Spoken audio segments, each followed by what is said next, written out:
Should you be taking a drone pilot class? Should you be spending hundreds or even thousands of dollars to get insurance-specific drone training? Not to mention the cost of a new drone can easily be $1,000 or more. Most important, will this piece of gear justify its cost by paying for itself and improving your production, aka your bottom line? Well, let's find out.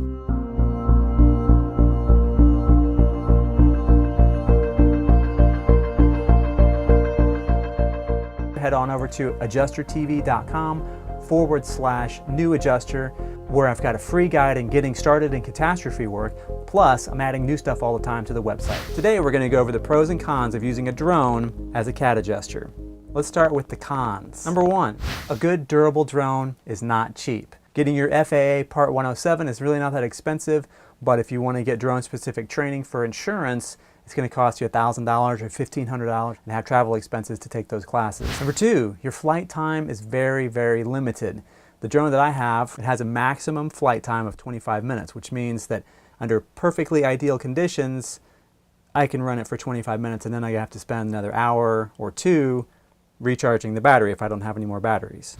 Number three, you can't use it in adverse conditions. So in other words, if it's raining or snowing or you have high winds, you really can't fly it. Number four, a pretty big one, is you can't really see hail damage with it. A lot of things can look like hail damage, but the fundamental characteristic we're looking for on a composition shingle is going to be a soft bruise to the matting. You have to be able to feel that there's a soft spot there, and you use your finger for that, and drones don't have fingers yet.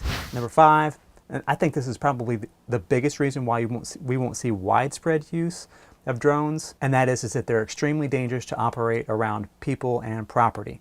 The very first time somebody takes off some little kid's ear or their finger or their nose or their eye with a drone because they were messing around with it, or they didn't know exactly what they were doing, or there was equipment error that caused the drone to fly out of control, I think that the insurance companies are they're gonna cut that off. If the risk is too high to offset any benefits that you might get from a drone, they'll cancel the whole thing. They won't let anybody use it. Number six, all across the country, you have no-fly zones. You have airports, you have federal buildings, you have military installations, national parks. There's so many places where you can't fly drones.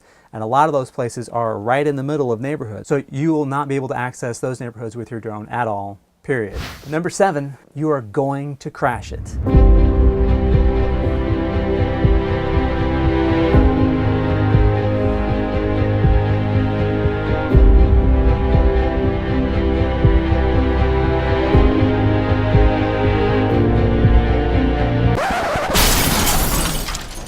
Thankfully, I think the only damage is some cosmetic damage to the top, but it just goes to show you that even an experienced drone pilot can lose focus, can be not paying attention, and just be dumb. All that being said, because technology is constantly evolving, if you can run the thing nonstop for at least 2 hours, or better yet, all day long, I think that would be a huge game changer. So are drones good for regular old run-of-the-mill cat claims? No. Are they good for extremely specialized types of claims like inaccessible roofs or other areas? Yeah, they really are. Will we see drones in the backseat of every adjuster's car anytime soon?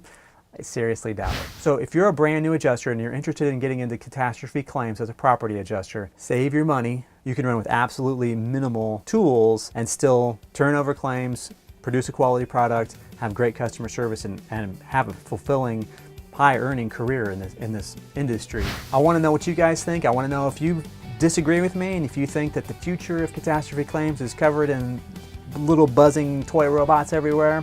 Let me know in the comments. So please like, share, and subscribe to my channel. And most of all, thank you so much for watching, and have a great storm.